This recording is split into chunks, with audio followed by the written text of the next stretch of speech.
In 1914, the news about the Austro-Hungarian Empire's declaration of war on Serbia reached the small town of Izraelivka. The Tsar's army's officer, Moshe Liba, was very happy. "Riva, I can't wait to go to the war. I'll show these frail Russian officers how courageous and brave an officer should be. I still can't believe that this hateful crook, Perov, got a medal for bravery. He's the biggest coward in the whole world. Oh, honey, you know better than anyone that you won't get any respect or honor from the general. You're a Jew. What do you expect? No, no, no, no. I heard this one already. When I went to a military school, the envious neighbors were about to burst. They told me, 'What are you doing? You're a Jew.'" Moshe imitated Riva in a high-pitched voice.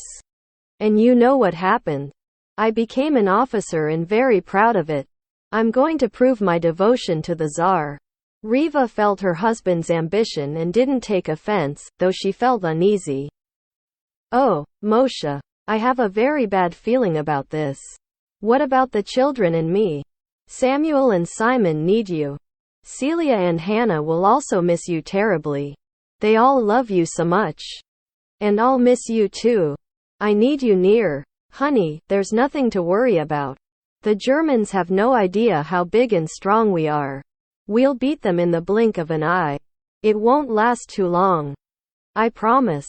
But after, I'll be a hero.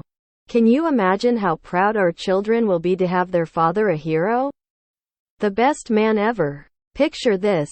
I'm stepping into the Tsar's special quarters. There are many important people inside. None of them are talking. The general calls my name and I walk on the red carpet toward the Tsar. I get down on my knee and the Tsar pins a medal on me and shakes my hand. I salute the Tsar and everybody flatters me. They look at me and want to be my friend, yet I don't do it for glory. I do it for my Tsar." Riva was listening to her husband, visualizing all these pictures. She saw herself there, in the throne room, in an elegant purple dress, surrounded by her wonderful children. The people noticed how adorable her children were and how graceful and pretty she was. All the women were jealous because their men were looking at her with delight. "Shame on me," Riva thought, and drove away her thoughts. She was listening to her husband, trying to memorize his soft, deep voice and handsome face in the quiet moment. Riva had no idea how right she was because it was the last moment of her happy life. This war was going to be long and bloody, and her life was going to become worse every day. And nothing would make it better. Moshe kissed her goodbye, glanced into the mirror one last time, and confidently walked out of the house. Moshe wrote letters to Riva regularly about the battles with Germans. At first, his letter sounded optimistic, but as time went by, she received his letters less often. And none were as optimistic as the first. Riva received monthly compensation for her husband from the Army's committee, but rapid inflation made this compensation smaller every day. The news about a Bolshevik revolution reached Izraelivka, but people were unaware of the outcomes they were about to suffer. "I can't afford private lessons for my children anymore," she complained to Jeannie. "Thank God, I have enough education to teach them myself. It's not the same as a private teacher. You know children. They always listen to strangers more than their own parents." "Your situation is terrible," Jeannie agreed. "I don't know how you can live without a husband. I feel so bad for you."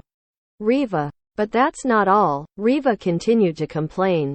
"I haven't paid my children's nanny for the last 2 months. She stays with us only for food. If she leaves me, I would have to take care of everything myself, and I wouldn't be able to educate my kids the proper way." "Oh, Riva, don't worry about it. Please remember, I'm always here for you." "Thanks. But the most terrible thing is that I received a letter from Moshe stating that he was transferred to Siberia. It seems like the other end of the world. I really don't like it." "Oh dear," Jeannie gasped. The memory of her beloved Gabriel, who was sent to Siberia and died there, rushed through her memory. Why did they send him to Siberia? He wrote he would fight with Japanese. I don't understand any of it. He wrote that he was very unhappy there. That his commander mocked him all the time and threatened to kill him. He wrote that he has to watch his back all the time. Riva cried. I told him that I didn't like it. I didn't want him to go to this war. Why didn't he listen to me? Oh dear. It doesn't matter. He would be forced to go there anyway because he is an officer. What do you expect? Yes, I know. I'm just so desperate. This last letter came to me 3 months ago. I'm so worried. I went to the military committee. But they didn't have any idea of his location. A teardrop fell on Riva's skirt. They said that if he doesn't appear during the next 3 months, they'll cancel the compensation they pay me. What am I going to do? Oh, Riva, things can't get any worse than they are now. I know this war is awful, but I think it's going to get better. The Tsar knows what's going on and is doing something about it. You're not alone, you have your mother and I'm here for you, as well as my entire family. If you need anything, I'll help you. Jeannie didn't believe what she was saying. She knew that there was no reason to think that things were going to get better, but she wanted to cheer up her friend, and thankfully, she did. The two friends hugged, and the tears made them feel better. Just then, Isaac came into the room, wearing his charming smile. He looked fabulous. Hello ladies, he said. Hi honey, Jeannie answered back. What's the matter? He asked, looking at the hugging friends. Nothing, nothing, Riva replied, avoiding eye contact with him. I'd better go. She wiped away her tears, gently touched her friend's hand, saying goodbye, and headed to the door. Riva was walking down the street, thinking about her problems. Jeannie is probably right. There is no way things can get worse. She tried to comfort herself. On the side of the walkway, there was a group of people standing around a man who was lying on the ground. Riva slowed down. He's dead, don't touch him, a man said, stepping away from the people. Maybe he's not dead. Maybe he's just unconscious, a woman replied while bending to get down on a knee. He's dead. Don't touch him. Maybe he needs help. It could be typhus, the same man replied, walking away. The woman got up quickly and everyone around the body stepped back. They didn't want to get infected. The people left one by one. The farther they were from the dead body, the faster they were walking. Riva stood still, watching them in confusion. How could they leave this man on the ground? What should I do? Do I have to get closer and see if he's alive? What if he really has typhus? Riva stood there for a while, looking at the man. And then turned around and walked away. Hey, are you okay? She heard a voice from behind. Someone else decided to help the man who was lying in the middle of the street. She didn't turn around to check it out, but instead walked away faster and faster. Her children were playing outside under Nanny Maria's watch. When Maria saw Riva, she ran toward her. Madam, I just sent a boy for a doctor. Your mother doesn't feel well. She has a severe headache and terrible fever. Riva rushed inside the house to her mother's room. Ma, what's wrong? Her mother was lying in bed, coughing terribly. Don't come close to me, Riva. I'm afraid this is typhus. She glanced at Riva with her watery red eyes. Oh, no. Riva took a step forward. I said don't come close. You have children. Think about them. Riva's mother's tone was hoarse. It was very challenging for her to speak. What should I do? Mama? Riva cried. I have no strength, so listen and do what I say. Yes, Mama. I have something to give you. In the bottom of my drawer, under the clothes. You'll find a small wooden box. Riva opened her mother's drawer and removed the box. She opened it and found 2 beautiful sparkling stones the size of beans. Oh, Mama, are they real? Yes. They are very real. These diamonds are very unique and are not to be worn. They're for rainy days. Nobody knows about them. Your father didn't even know when he was alive. You're the only other one who owns and knows about these diamonds. Don't trust anyone and hide them in a safe place. They can help you when your life is in danger. Or they can make your situation even worse, so think twice before you use them. Mama, where did you get them? My grandmother gave them to me before she died. Mama, why didn't you use them to save Daddy and my sisters when the Arabs caught them? They weren't searching for diamonds, they were searching for lives. Now, take the stones and get out of my room. Don't forget to wash your hands. Also, Maria touched me. Tell her to clean herself. Her mother ordered in hoarse voice. But, mother, do what I say. Mrs. Goldenberg shouted and coughed terribly. Riva left the room and washed her hands and the stones with soap. Then, she hid the stones in her jewelry box. She was afraid to come into her mother's room. So she sat on a chair and waited for the doctor. The doctor was an old man. For many years, he had been their family doctor, and Riva trusted him. Your mother belongs in the hospital, he said after examining Riva's mother. Can I have an unused soap, please? He asked. Sure, Riva replied. He washed his hands for a very long time, meticulously rubbing every curve. Riva watched the doctor as he scrubbed and soaped his hands. It seemed as if he had already cleaned his hands and there was nothing left to clean, but he continued to soap and scrub endlessly. Riva felt the bad news coming. I want you to be prepared for the worst, the doctor looked into her eyes. It's typhus. I don't think your mother will survive. She has to be isolated from you and your children. If I were you, I would take care of yourself and your children first. You won't be able to help your mother anyway. If you don't want to get sick, if you don't want to die and make your children orphans, then you have to make sure that you wash your hands, clothes, and the doorknob every time somebody touches it. It seems that there is nothing to wash, but trust me, it's there, and it's not washed away as simple as regular dirt. Try to avoid contact with people. If possible, don't go to a market and the synagogue. Try to stay home. I hope you understand. It's very dangerous. I'll call a cart to take your mother to the hospital. The hospital cart came soon after the doctor left. Riva wasn't allowed to come close to her mother to even say goodbye. Everything happened so quickly that Riva could not yet realize her loss. The only thing she understood was that she had to clean, not just every so often, but all the time. Just like how the doctor washed his hands. She didn't think about her mother anymore. There was something more important in her life, cleaning everything to save her children. She and the nanny started to clean. The next morning, the doctor came to Riva again. Riva, I have a very bad news to tell you. Mother? Riva didn't even realize the question she'd just asked. Yes. Riva, I'm sorry. Your mother passed away last night.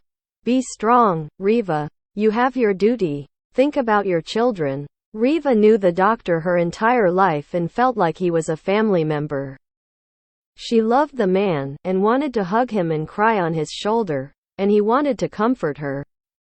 He'd known Riva since she was a kid, however, both of them knew that hugs weren't allowed. The doctor stood on the stairs of Riva's house for a couple of moments, then nodded in respect and walked away. The Oshit family took care of Mrs. Goldenberg's funeral. Jeannie didn't leave Riva for the entire week, trying to comfort her. Although Riva behaved very differently, she didn't let anybody touch her kids or herself. The strange behavior and new cleaning obsession surprised Jeannie, and Riva's persistent reminder to wash hands and the doorknob after every visit irritated her. However, she remained a good friend. Considering that Riva was under tremendous stress, and thought that this new habit was Riva's way of dealing with her grief. The week was over, everybody left Riva's house. And only then did she feel her loneliness. There were no letters from Moshe, and no mother to talk with. Though she had little time for grief, she spent more time with her children. cleaning and washing non-stop. But when the dark night fell, she was lonely and sad.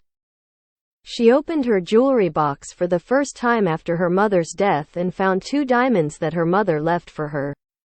The stones sparkled beautifully in the candlelight. How adorable I would be if I wore them on my ears. She was dreaming. How much do they cost? She tried to estimate the price of the stones. They are probably priceless. She couldn't take her eyes away from these beautiful sparkling diamonds.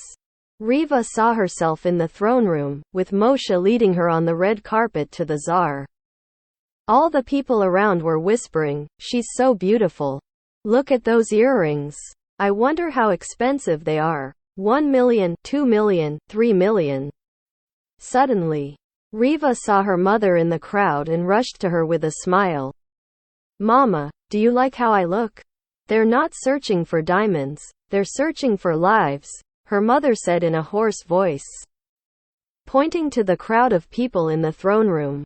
Riva turned around, but the throne room with all those pompous people disappeared. And in its place were those Arabs who chased after her in her childhood. Riva ran again, pulling her children after her. She hid and watched as men whose robes were covered with dust and sand raped her sisters, Celia and Hannah, and then killed them and her father, cutting their throats again. Women with no identity, covered with black veils over their dresses and heads, found them in hiding. They looked at Riva with shameful glances through the holes in the face veils. "Kill ugly Jews! Kill ugly Jews! Kill ugly Jews!" As their hands reached her children, their cruel voices hurt like lashes. "No!" Riva cried, but her voice was not heard. "I told you, these stones are not for fun. They can save your life or kill you," her mother uttered again. Her watery red eyes turned black and her face dissolved into her eyes' darkness. The diamonds transformed into slimy leeches and crawled onto Riva's neck whispering, "Kill ugly Jews! Kill ugly you! Kill ugly Jews! Kill you!" The evil creatures sank their teeth into her neck. "Mama, please help me. Please. I swear I'll never wear them again." Riva woke up. Her head was lying on the table and the collar of her shirt tightened around her neck. For several minutes, she sat there, trying to get herself together. Then, she hid the diamonds, sewing them inside the collar of her black dress. The First World War brought death to battlefields and peaceful towns alike. The terrible typhus epidemic took millions of lives. Death went from one house to another, not knowing pity or mercy. Dead people lay everywhere on the roads, their disfigured faces eaten by stray dogs, cats, and birds. There weren't enough people to investigate the names of the dead bodies, to remove them from streets, or to dig graves for them. So they were all buried together in one large grave. Orphan children filled streets and markets, begging for food. People with gloomy faces rushed from place to place, not knowing what was going to happen to them from one day to the next. After her mother's death, Riva didn't let her children play outside. And it was very hard to keep them locked in the house all day long. She didn't leave the house to visit her friend. She only let the nanny go to the market, but every time she came back, Riva made sure that the nanny washed her clothes and body. Mail was the only communication with the outside world. But there were no letters from her husband. Only newspapers with terrible news about the war, the typhus epidemic, and fights between different political parties. Riva's children were prisoners in their own home. And the window was the only way they could observe the outside world. They often sat there watching people walk by, wishing they could join them, not understanding the danger of their wish. "Celia, look, there's a little boy sleeping on the ground," Simon called to his older sister. Celia and Samuel stopped playing lotto and came to the window. "What's wrong with him?" Samuel asked with distress. "He's naked. And what is that green stuff that is coming out of his butt? It's disgusting." "Samuel, he's not sleeping. He's dead," Celia said quietly. Hannah also got up from her chair, where she was reading a book, and came closer to the window. A little about 4-year-old boy was squatting down at the edge of the street. It looked like he was praying his last prayer. Green excrements were discharged from his small bluish body and already attracted a swarm of big black green flies. Riva heard the conversation and approached the window. The sight didn't shock her. She already knew what was going on, but she wanted to protect her children from seeing the horrific truth. "Children, go back to whatever you were doing, please." But it was too late. They already saw it, and it was impossible to take them away from the window. The children discovered reality through their own eyes. In a couple of weeks, Riva had received a notification from the funeral service about her friend Jeannie, who had died due to typhus a week before. The mail had arrived too late. Riva sat on a chair in complete shock. She hadn't communicated to her friend for the last couple of months, knowing that Jeannie was irritated with her cleaning obsession. And now, Jeannie was gone. Riva felt so guilty, lonely, and lost. She dressed in black, took some food in a basket, and went to the O'Shea's house to pay her respects. Jeannie's house was the most beautiful house in the town. Children would often play outside, running and laughing. The windows and doors of the house were usually open, and the voices of happy people had made the house alive. But that day, Jeannie's house was cold and gloomy. All the doors and windows were closed and nobody was outside. Uneasiness filled Riva's heart. She put on her gloves and rang the bell. A nanny opened the door and walked Riva in. The hall mirror was covered with a cloth. Madame Jeannie died. The nanny covered her face with her hands and cried, "So young, so beautiful. Things can't get any worse."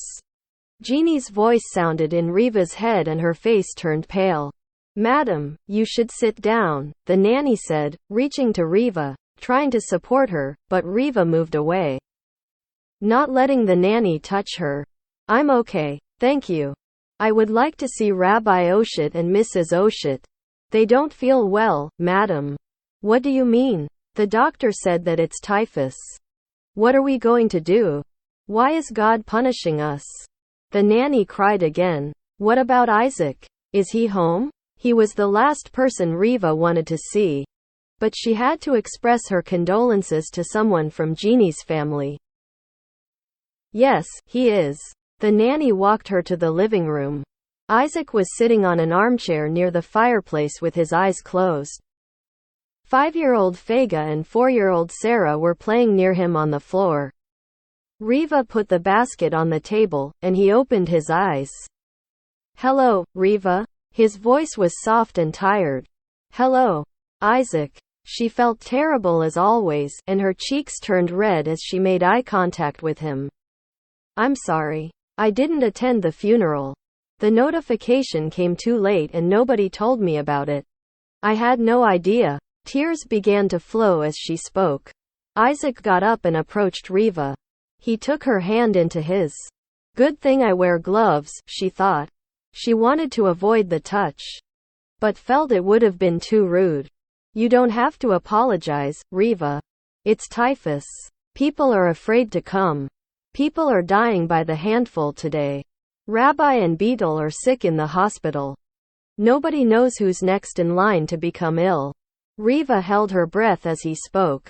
Contradicting feelings tore her soul apart. On the one hand, she felt bad for Jeannie and her parents. She felt confused about being alone with her friend's husband and letting him hold her hand. On the other hand, she was afraid to move. It was good to feel his big hand. She had forgotten the last time a man had held her. "The last time I talked to Jeannie, she said that things couldn't get any worse," Riva said with a trembling voice, trying to hide her emotions. But she couldn't cloud her feelings anymore and began to cry.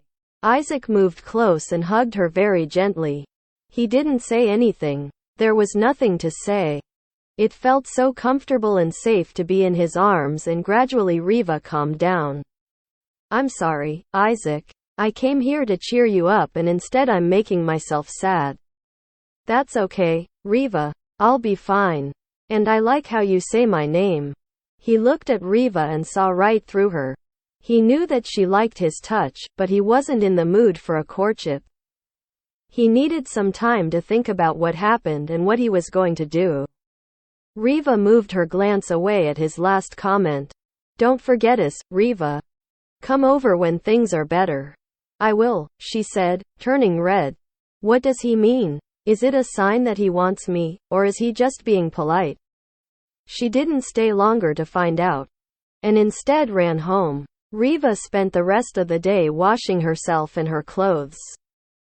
She couldn't take any chances about leaving her kids to die the same way this bluish little boy had died in the street. The next day, Riva found out that Rabbi Oshad and Beetle had died.